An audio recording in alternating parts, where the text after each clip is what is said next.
tarde a todas e todos. Nós vamos dar início hoje, agora, né, às 3 horas, um horário diferente aí do que vocês estão acostumadas. Geralmente as lives são à noite. Hoje é a 17ª live, é esse projeto especial da nossa Comissão de Comunicação do CRES-RN, que deu início em fevereiro do ano passado e que ganhou uma proporção especial agora nesse período de pandemia, né? Estamos todos em casa, claro, quem pode estar, quem deve estar, e aí tem também os profissionais que estão trabalhando. Mas a gente vai dar continuidade aqui ao projeto, a intenção é de sempre trazer informações para vocês. E hoje nós temos um tema especial, né, como todos os outros, com duas professoras, uma inclusive italiana, né, de fora, e a professora Lidiana, do Departamento de Serviço Social da UFRN. O tema da live de hoje é os impactos do isolamento social na vida das mulheres, uma análise a partir do contexto italiano e brasileiro. Antes de convidar, né, a nossa primeira convidada de hoje, eu gostaria de dizer uma ótima notícia que a gente tem, que a gente conseguiu colocar a nossa última live. Aí teve muitos profissionais que pediram, né, para que a gente colocasse no nosso canal do YouTube. A última live com a Elizabeth Mota e Dani Miller. Ela já está disponível no nosso canal do YouTube. Quem quiser assistir, não teve a oportunidade de assistir, no Instagram, infelizmente, só fica por 24 horas. Ela já está disponível no YouTube. Hoje nós vamos ter duas convidadas, né, como já falei. Cada uma terá 30 minutos para falar, porque infelizmente no Instagram a live ela só pode durar 1 hora. E aí a gente queria pedir, inclusive de antemão, a compreensão das nossas convidadas, né, para que respeite aí o tempo de fala. Vamos chamar aqui a nossa primeira convidada, Lidiana. Olá. Deu certo. Oi, professora, boa tarde. Olá, boa tarde. De antemão, gostaria de agradecer o convite em nome do CRES para participar da nossa live. Lidiana, ela é professora do Departamento de Serviço Social da UFRN. Boa tarde, professora. Boa tarde a Miriam. Boa tarde a todas que estão assistindo. Boa noite a Valéria, que está na Itália, né? Lá já é noite. Eu queria agradecer e parabenizar ao mesmo tempo o CRES, o DESO, especialmente as nossas colegas do GEPTED que temos, o programa de pós-graduação, que tem somado, não só nessas lives agora, desse período de pandemia, mas como o Miriam falou, já vem ao longo de mais de 17, né, ações desse tipo que o CRES vem desenvolvendo. Então, eu fico agradecida por poder contribuir e espero que estejam todas saudáveis e conseguindo se manter no isolamento social, né? Agradecer especialmente a Valéria, né, que aceitou esse convite, aí a gente fazer essas discussões em nível de um feminismo, pensando no feminismo transnacional, né, que a gente vai debater algumas questões que são importantes para a gente estar refletindo nesse contexto, não só, e a Valéria já é uma parceira de outros momentos, mas agora a gente vai discutir alguns aspectos dessa pandemia na realidade brasileira e italiana. Isso, exatamente. Eu gostaria de dizer, né, que como a Lidiana já falou, eu esqueci de falar no começo, a gente conta com o apoio aqui do programa de pós-graduação de serviço social da UFRN, do DESO. A gente gostaria muito de agradecer esse apoio, o apoio das professoras de todo o departamento.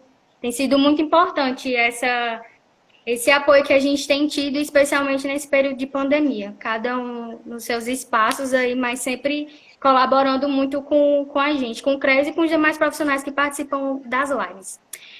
Vamos iniciar. Eu gostaria de perguntar à professora, do seu lugar de pesquisadora e professora, que tem se dedicado às questões de gênero, como analisa a pandemia do ponto de vista dos rebatimentos na vida das mulheres, sobretudo as que vivem em situação de vulnerabilidade? Para minha exposição, eu pensei em desenvolver um roteiro, né, que eu acho que em nível de organização do tempo, ele é um pouco melhor. Então, eu acho que a partir da discussão que eu vou fazer, ele já abordará essa questão que você me faz. Miriam, pode ser assim? Podemos proceder dessa forma? Podemos sim. Aí eu vou só dizer que se você, eu vou avisar quando tiver com 20 minutos de fala, eu te aviso, que aí você se organiza também para fazer a fala final para que a gente possa ter tempo para a professora Valéria também. Exatamente, eu agradeço e espero atender o tempo, senão pode me cortar, que eu falo muito. Tá certo. Primeiro, vou situar minha fala a partir do feminismo materialista, né? E que eu tenho como base de análise essas minhas abordagens que eu vou fazer aqui hoje, a imbricação entre raça, classe e gênero, que eu acho que é fundamental para a gente compreender a totalidade dessa dinâmica que está acontecendo de vários aspectos que se intensificaram nesse contexto, né? Eu parto também de uma questão que é pensar, quando nós estamos analisando esse contexto de pandemia, e por mais que a gente saiba que hoje os dados, pelo menos oficiais, a gente sabe que há muita subnotificação que aponta que a maioria dos mortos, se tomar como referência a mortalidade, são homens.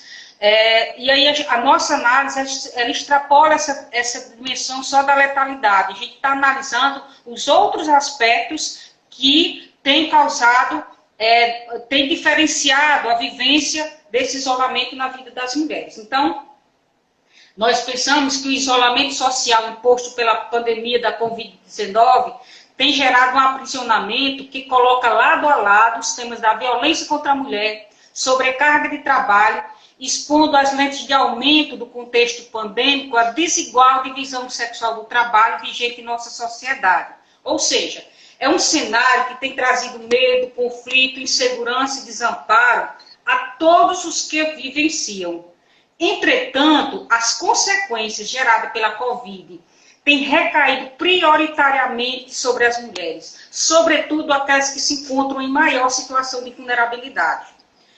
Segundo o documento Gênero e Covid na América Latina e Caribe, Dimensões de Gênero na Resposta, publicado pela ONU Mulheres no dia 20 de março, elas apontam que enfrentar uma quarentena é um desafio para todos, mas para as mulheres em situação de vulnerabilidade pode ser trágico. No Brasil, por exemplo, onde a população feminina ela sofre a violência a cada 4 minutos, e em que 43% dos casos acontecem dentro de casa, essa é uma preocupação real. Por isso, a nossa intenção de estar discutindo esses aspectos aqui hoje. Acrescente a isso o fato das mulheres elas serem as mais afetadas pelo trabalho não remunerado.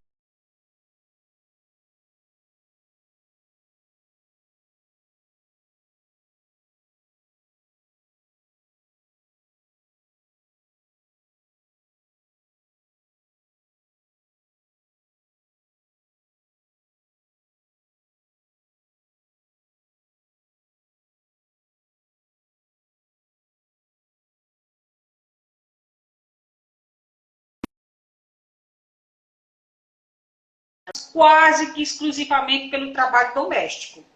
Essas minhas reflexões iniciais, elas se somam a muitas outras que vêm sendo desenvolvidas por pesquisadoras, militantes, estudiosas das temáticas de gênero, patriarcado, violências sexistas, fundamentalmente porque elas entendem que são as mulheres que estão na linha de frente dessa pandemia, seja na condição de profissionais de saúde, na assistência social, voluntários nas comunidades, chefes de família, bem como elas assumem os custos físicos e emocionais no interior das famílias. E aí é importante compreender também que esse contexto é histórico. A pandemia, como eu falei inicialmente, ela traz uma luz de aumento para essas questões, né? Mas, historicamente, as mulheres têm sido as principais responsáveis pelo sustento dos filhos, das famílias e comunidades. compõem esse quadro mães, esposas, enfermeiras, cozinheiras, professoras, faxineiras, se tornando como referência, por exemplo, se tomarmos como referência o trabalho doméstico remunerado, 92% das mulheres. Isso significa 5,2 milhões desse trabalho são desenvolvidos por mulheres, dos quais 3,9 milhões são mulheres negras. Eu tomo como referência esses segmentos, pois é um dos mais afetados pelo desemprego no contexto da pandemia. A Fenatrade, por exemplo, ela vem fazendo alguns estudos que apontam números expressivos em termos de dispensa, de suspensão do trabalho das faxineiras, das diaristas, e isso se dá sem nenhum tipo de acordo de remuneração. Então, essas mulheres são dispensadas, vão para suas casas e não têm remuneração. Então, entra naquela perspectiva do que você me perguntou inicialmente, da discussão da vulnerabilidade. Então, quando eu trago o trabalho doméstico, eu poderia estar falando de outras categorias, mas esse é o principal espaço de trabalho das mulheres no Brasil. Então, esse é um quadro que não tem como pensar essa realidade sem trazer esse segmento. Lembrando também que essas mulheres, elas ganham, em média, abaixo do salário mínimo nacional. E apenas 30% desse segmento ele tem carteira de trabalho assinada, o que as deixa mais expostas a abuso e violação de direito.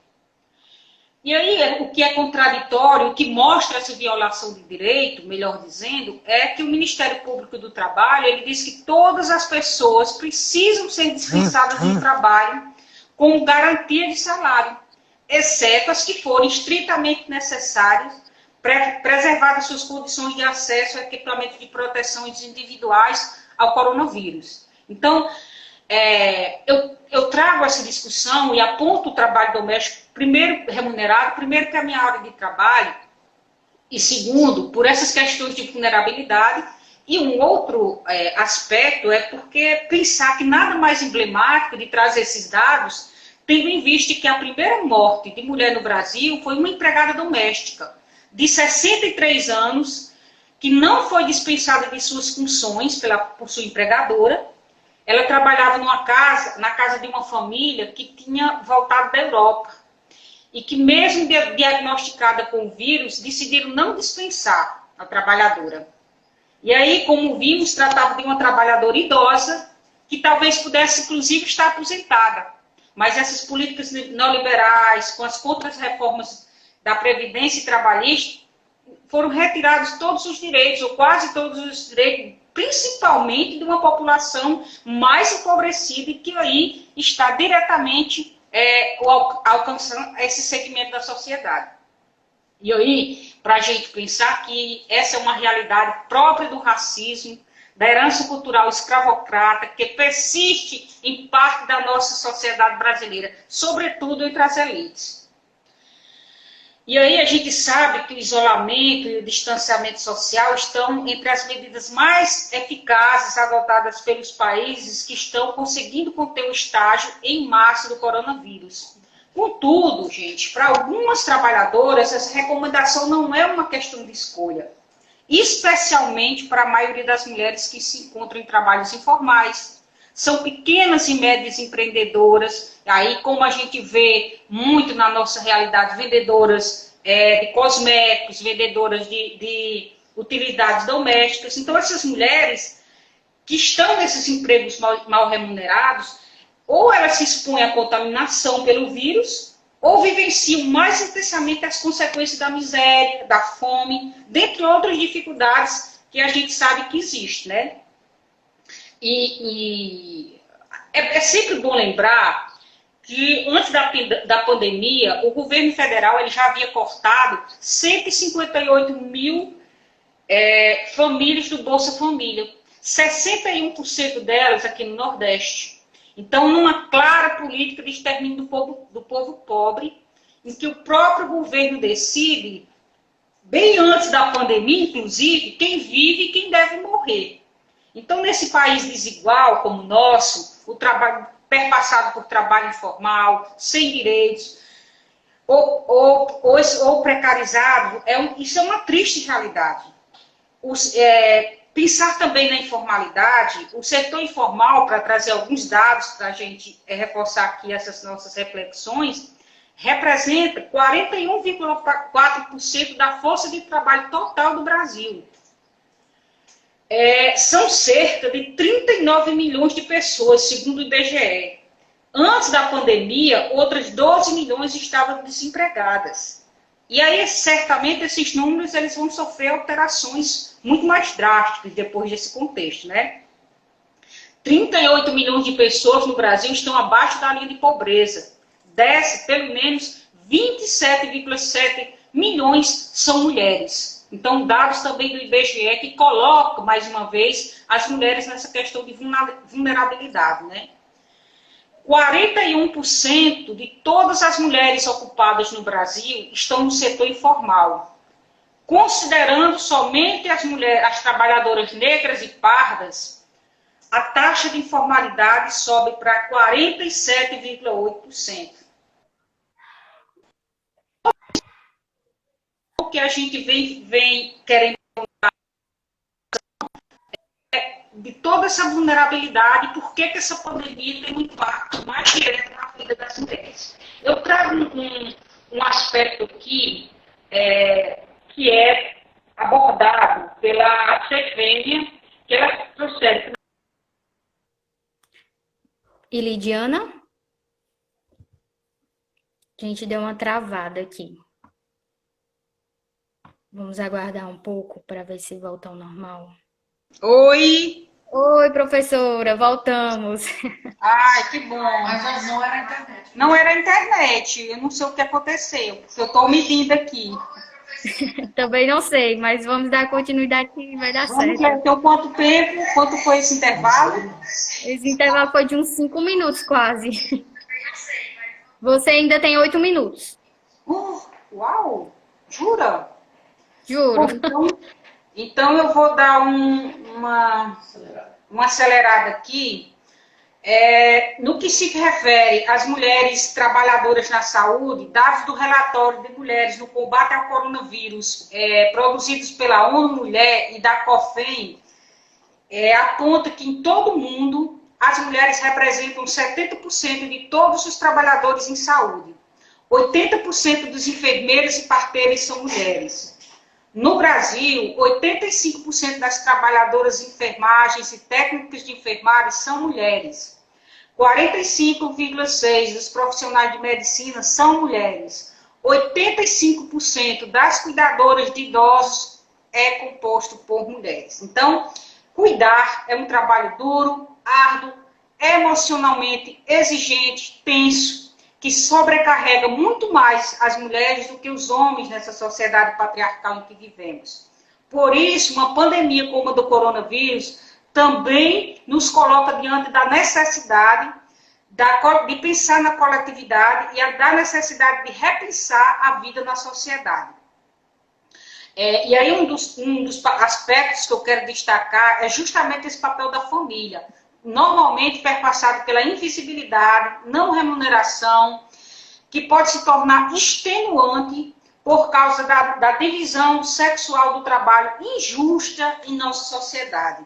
Então, esse é um aspecto importante para a gente pensar essas desigualdades e como elas têm também, no âmbito da família, rebatimento na vida das mulheres, nesse contexto muito mais desafiador da perspectiva desse cuidado centralizado na família. Então, as desigualdades entre homens e mulheres intrínsecas no âmbito da família, no que se refere à realização do trabalho doméstico, são uma constante na vida das mulheres. Mesmo com algumas transformações, os afazeres domésticos ainda se constituem prioritariamente numa tarefa feminina. É um trabalho invisível, realizado não para ela mesma, mas para os outros. E sempre em nome da natureza, do amor e do dever materno. Essas são análises de duas estudiosas do trabalho, Grata e Kerguar, que discutem a condição do trabalho das mulheres e a divisão sexual do trabalho.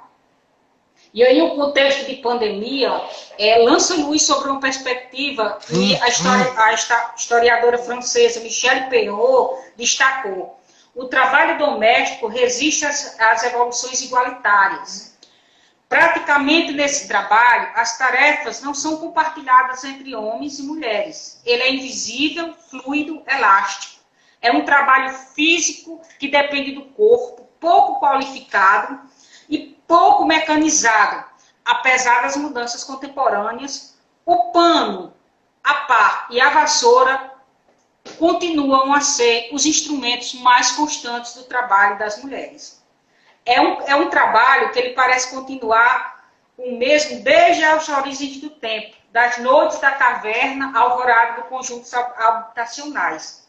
No entanto, ele muda em suas práticas e em seus agentes. E aí uma outra estudiosa, que é a Silvia Federici, que ela trabalha no livro O Ponto Zero da Revolução, que ela chama um trabalho de amor. É importante reconhecer que quando falamos de trabalho doméstico, não estamos tratando de um trabalho como os outros, mas sim da manipulação mais disseminada e da violência mais sutil que o capitalismo já perpetuou contra qualquer setor da classe trabalhadora. E aí o que Júlio Falquet vai chamar de trabalho desvalorizado, né? Lembrando que antes da pandemia, dados do IBGE também apontam que as mulheres realizam, em média, 21,7 horas semanais de trabalho não remunerado, desse trabalho doméstico. Enquanto os homens, eles desempenham apenas, despendiam apenas 11 horas semanais para esse tipo de trabalho.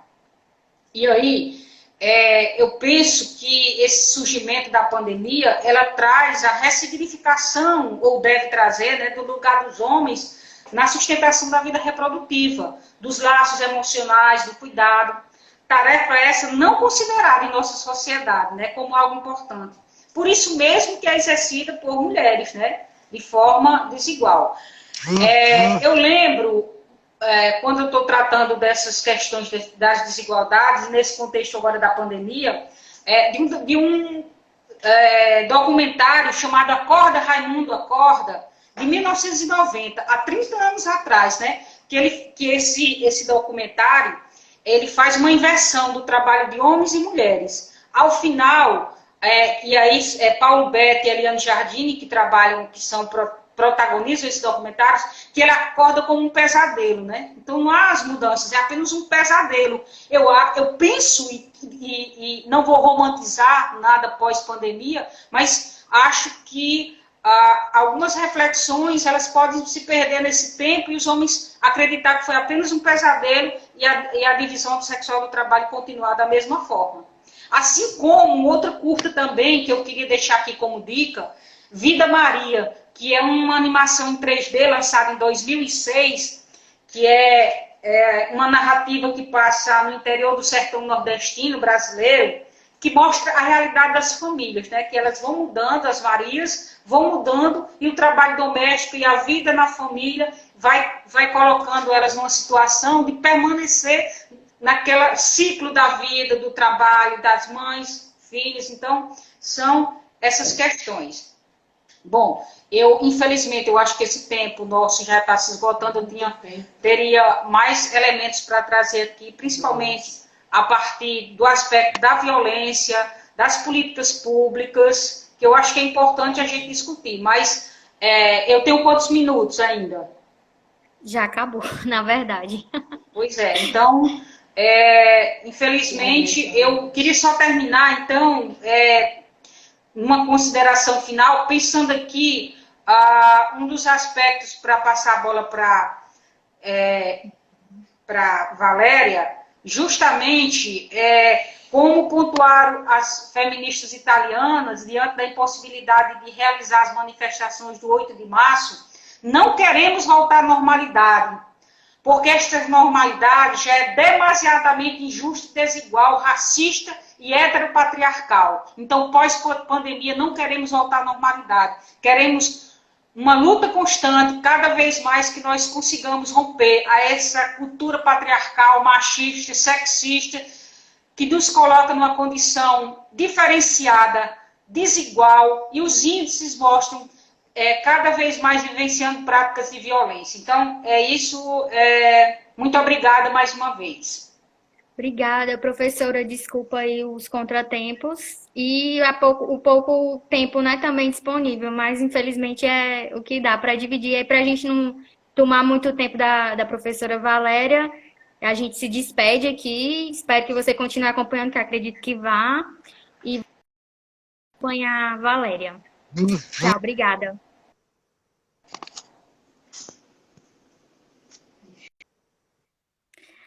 Gente, vamos convidar agora a Valéria. Deixa eu ver se eu acho ela aqui.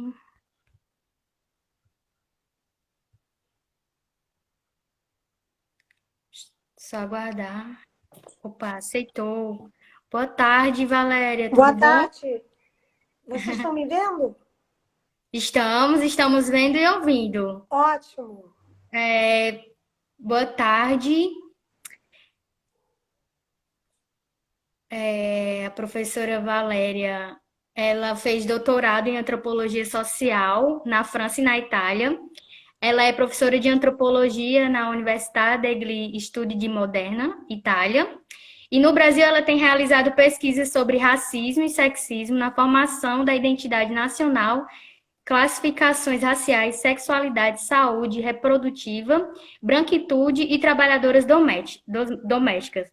Na Itália, seu campo de pesquisa é a relação entre racismo e sexismo e a violência de gênero, e ela publicou livros e artigos sobre essas temáticas na França, na Itália, na França, no Brasil e nos Estados Unidos. Boa tarde, professora. Boa tarde a todas e todos. Então, oi. A pergunta que a gente formulou aqui para facilitar o debate, aí você também vai ter 30 minutos para falar, assim como a professora Lidiana. Que análise você faz a partir da sua experiência italiana e brasileira dos impactos do isolamento social na vida das mulheres? Então, antes eu gostaria de agradecer pelo convite, agradecer o CRES, a Elidiana e todos vocês, a Miriam, todas as pessoas que me ajudaram em preparar também esse live. Primeira vez no live Instagram para mim, então espero conseguir falar nos tempos que nós temos. Então, é um grande prazer estar aqui, compartilhar esse momento de reflexão com todas vocês, com a Elidiana. Tudo que ela disse, realmente eu compartilho a análise fundamental que ela fez. E eu vou falar hoje um pouco sobre a situação italiana, e eu queria começar eu também falando um pouco da situação das trabalhadoras domésticas na Itália. Ontem foi o dia da trabalhadora doméstica, e eu quero parabenizar todas as trabalhadoras domésticas. Eu pensei em dar algumas informações sobre a situação das trabalhadoras domésticas, que não é tão diferente assim do caso brasileiro. Nós temos calculado 2 milhões de trabalhadoras domésticas na Itália, mas com carteira assinada só mais ou menos 800 mil. E desses 2 milhões que nós temos, 80% é de origem estrangeira. Então, nós estamos na frente de uma situação de exploração, onde tem uma exploração que é uma imbricação, como a Elidiana disse, de racismo, sexismo e classe também. Então, o que aconteceu? Entre as primeiras medidas que o governo italiano tomou para, assim, medida de proteção social, as trabalhadoras domésticas e as cuidadoras não foram incluídas. A gente está ainda batalhando para conseguir. Então, elas foram deixadas por fora. Isso significa que ou elas continuaram trabalhando sem poder se proteger, ou elas tiveram que abandonar o próprio emprego. E nós sabemos que a maior parte dos empregadores não estão pagando, não estão querendo pagar se a trabalhadora não for cumprir a sua carga horária. Então, isso é um problema muito sério que a gente está assistindo. Essa escolha do governo de não incluir as trabalhadoras domésticas, de fato, é uma medida que atinge as mulheres de classe popular, as mulheres estrangeiras, e que é baseada no argumento implícito que trabalho doméstico não é trabalho como os outros trabalhos, não é? É um pouco que a Elidiane já disse. É uma atitude natural das mulheres. Então, não foi concebida como uma atividade, um trabalho que deve ser incluído.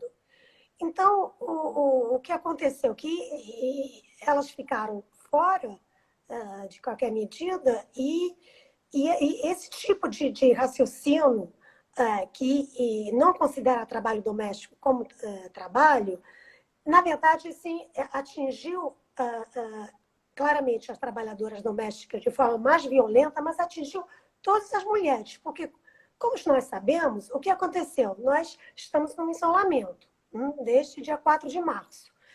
Então, o que era feito pelas trabalhadoras domésticas, cuidadoras e nas famílias com filhos, nas escolas, recaiu sobre os ombros. As mulheres das famílias foram responsabilizadas a fazer aquele trabalho que era feito ou por outras mulheres que vinham fora da família ou pela instituição escolar. Então, o que me parece importante também explicar da situação italiana é que o que acontece quando uma situação de emergência como a que nós estamos vivendo está sendo enfrentada sem uma perspectiva de gênero.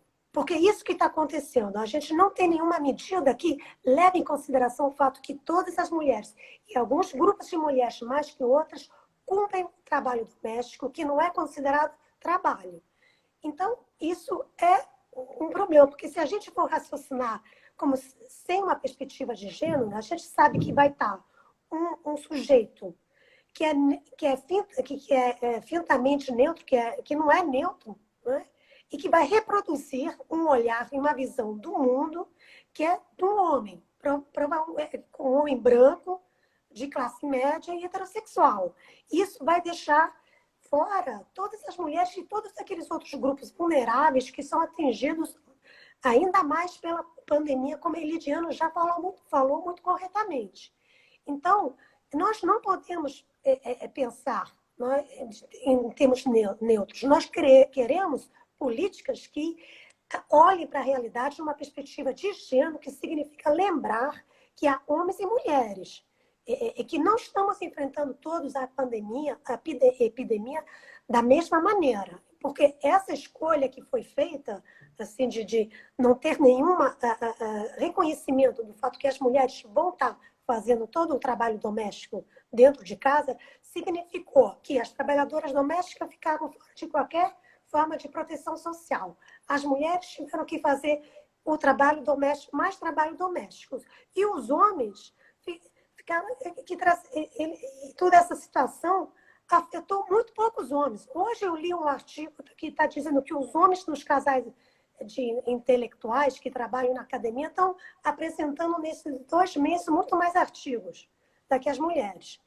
Isso só para dar um exemplo, não é? Então, o que aconteceu? Que os homens ajudaram, não é? Que nós estamos cansadas de ouvir homens que ajudam. Não é ajudar, aqui é fazer uma transformação mesmo na divisão do trabalho. Então, o que eu estou assistindo aqui na Itália, eu acho que é uma coisa que tem em outros países também, é que esse estado, os efeitos do isolamento, esse estado de emergência em que nós estão reproduzindo uma invisibilização da divisão sexual do trabalho.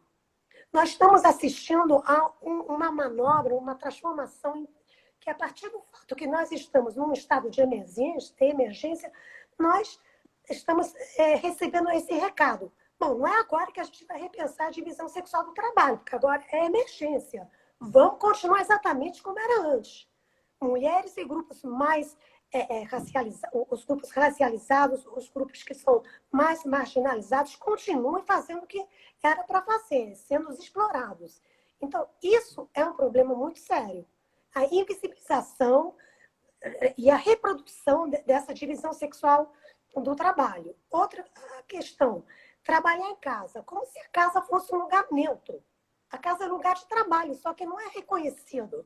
Então, quem pôde trabalhar em casa e que tem uma família com filhos, as mulheres tiveram que enfrentar um aumento enorme de trabalho, de carga, de trabalho emocional, de trabalho de cuidado, de trabalho que tem a ver com assistir as crianças. Isso é um trabalho muito grande, porque você, no caso que você tem alguém, uma escola que está conseguindo dar um apoio didático, você vai ter que continuar ajudando a criança a fazer o dever de casa, ou acompanhar uma aula na internet. Fora todo o trabalho emocional. Vamos combinar, a gente está exposto constantemente a um discurso sobre morte e doença. Tudo isso ninguém considera. Então, a casa, o discurso foi assim, vão trazer todo o trabalho produtivo dentro de uma casa que é pensada como neutra, como se fosse rapidamente poderiam transformar num escritório. Só que não é assim, porque dentro de casa continua aquele trabalho de relação que é tão intenso, tão desgastante, que é necessário para cada um de nós, não só as pessoas vulneráveis, cada um de nós precisa. E é cansativo, é repetitivo, não é agradável sempre, entendeu? E isso é um novo exemplo do que significou essa falta de uma perspectiva de gênero nas políticas para enfrentar essa pandemia, essa epidemia que vai continuar, porque esse é outro problema, não é? Que não é uma coisa que vai acabar agora. Então, eu não sei quanto tempo tenho ainda. Você ainda tem tem 15 minutos. 15 minutos, tá bom. Então, eu queria falar mais um pouquinho do que também estamos fazendo, porque já falei muito das coisas negativas, mas eu queria um pouco contar como algumas redes feministas aqui reagiram a essa situação, porque isso é importante ver como é que é possível reagir, porque também todas as formas de atividades, de atividade política estão sendo não reconhecidas, sobretudo isso quando são atividades feministas. A gente sabe que a gente vive uma invisibilização das nossas práticas. Então, o que acontece? Que alguns movimentos, como, por exemplo, Non Una di Meno, que é a versão italiana de nenhuma a menos, nenhuma a menos, que nasceu na Argentina, na América Latina, e organizou algumas possibilidades para enfrentar alguns problemas que cresceram. Nós sabemos que casa não é um lugar seguro para a mulher. Mesmo que para algumas mulheres pode ser um abrigo em relação ao racismo, à opressão de classe, opressão por causa da religião, casa é um lugar onde a mulher é exposta à violência. Então, o que aconteceu? Todo mundo fechado em casa, todas nós fechadas em casa com a família patriarcal, disparou os dados. Caiu o número dos atos de violência na rua e subiu dentro da família, que tem a ver com violência contra a mulher, contra a criança, contra LGBT, não estou conseguindo falar, todos os sujeitos heterodissidentes. Então, aumentou, porque dentro da família, o que acontece é que para esses sujeitos, para essas mulheres, essas subjetividades, eu queria dizer, na verdade, estar fora de casa, as relações fora de casa é que nos estão dando segurança. Dentro de casa, nós não temos segurança. Então, como enfrentar esse aumento de violência? A rede Nenhuma Menos começou uma campanha dentro das redes virtuais, eu fico em casa mais. Então, dando informação sobre como se comportar em uma situação. Por exemplo, fiz pressão porque o governo falasse claramente o que acontece se uma mulher está presa dentro de casa e o parceiro está batendo nela, está fazendo uma violência psicológica, sexual. Ela tem direito de sair de casa para procurar um abrigo, mesmo sem esse modelo de declaração que a gente tem que trazer até dia 4 de maio, quando a gente sai, porque a gente não pode sair. Muitas pessoas levaram multa porque saíram, porque não aguentam mais ficar em casa. Então, foi necessário fazer essa pressão para comunicar com as mulheres. Vocês, se estão numa situação de violência, saiam de casa, não fiquem dentro de casa. Outras atividades que eu achei muito importante foi como criar uma sensibilização, porque aumentou de forma incrível a violência, a imagem de violência de mulheres nas redes sociais. Grupos no Zap que estão compartilhando imagens de mulheres que, sem autorização delas, imagens íntimas, imagens com um significado sexual, ou coisas ainda mais horríveis, como compartilhando textos sobre dicas como violentar mulher. Então, é a cultura do estupro que a gente está vendo que está explodindo. Então, como reagir a tudo isso? Como denunciar, como deixar atenta, sensibilizar as pessoas que isso é parte de uma violência, que não pode ser legitimada. Porque o que a gente viu é uma coisa impressionante. Vídeos que são reproduzidos no Facebook de um casal no balcão onde o marido bate a mulher e esse vídeo é apresentado como se fosse uma piadinha. Porque olha o pobre do homem que não está aguentando mais a mulher. Então, a gente está fazendo uma luta aqui para demonstrar que essa é uma banalização da violência, que a gente não pode legitimar, que as redes sociais, as redes virtuais que estão nos ajudando aqui, nós estamos juntos hoje, graças a essa rede virtual, é um meio de tecnologia virtual, mas, ao mesmo tempo, são usados para reproduzir a violência contra as mulheres. Então, por exemplo, tem todas umas dicas que a gente está compartilhando nas redes, como o Zap, o Facebook, o que você pode fazer se você está se dando conta que uma vizinha, uma sua conhecida está vivendo violência nesse momento de isolamento. Então, para criar uma solidariedade, compartilhar informações para a gente enfrentar esse momento, que é um momento muito difícil, porque isolamento, ficar em casa para a mulher, significa se expor ainda mais a um aumento de carga de trabalho, de estresse e aumento de violência. Nós sabemos que esse é um problema seríssimo. Então, eu quero dizer, muitos pensadores disseram, olha, esse momento é um momento para repensarmos tudo, para repensar a organização globalizada do capitalismo. Sim, eu concordo, mas a gente não vai fazer essa revolução, a gente não vai conseguir mudar tudo isso se a gente não for fazer uma revolução dentro das unidades domésticas.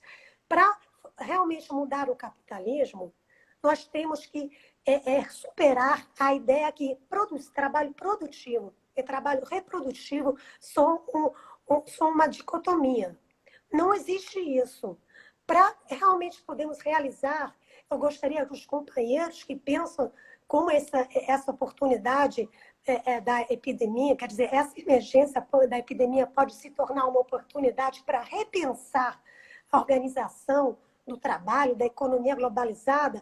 Olha, para realizar realmente isso, nós temos que repensar a divisão sexual do trabalho. Não pode continuar sendo as mulheres, os grupos mais marginalizados em todas as sociedades do mundo, a fazer um trabalho que é muito cansativo, é muito desgastante e não é reconhecido como trabalho.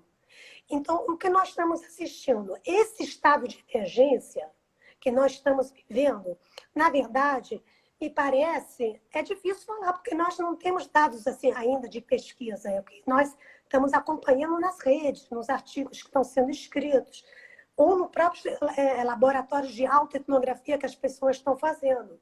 Mas o que nós estamos vendo é que esse estado de emergência está sendo usado para reproduzir formas de opressão estruturais que nós estamos vivendo.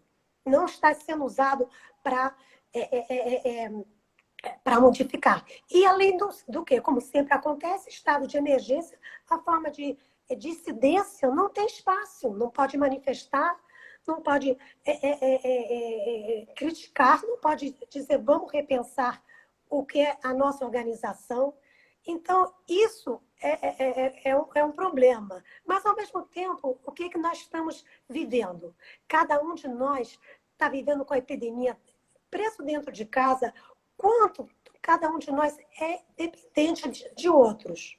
Então, é uma contradição, não é? Essa epidemia, de um lado, está nos apresentando um pouco uma questão que o feminismo sempre falou, todos nós somos dependentes dos outros, porque é um trabalho também relacional. Não é só limpar sujeira, não é só preparar comida ou lavar roupa. É um trabalho relacional que o ser humano precisa para se reproduzir, inclusive para ir trabalhar fora de casa. Agora, nós estamos presos aqui. Estamos reproduzindo nossa força de trabalho, dentro de casa, estamos fazendo tudo dentro de casa. É muito cansativo, é muito desgastante tudo isso. E os governos, as políticas não estão tomando em consideração esse elemento. Porque, como já foi dito pela Elidiana, esse trabalho que as mulheres fazem não é considerado trabalho.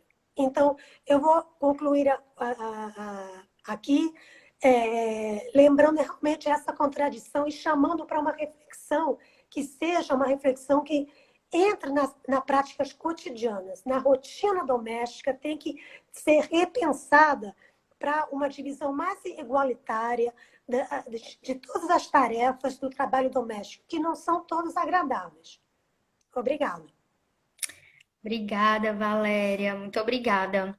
A gente tem mais um tempinho ainda. Se você quiser falar mais alguma coisa, tem mais 3 minutos.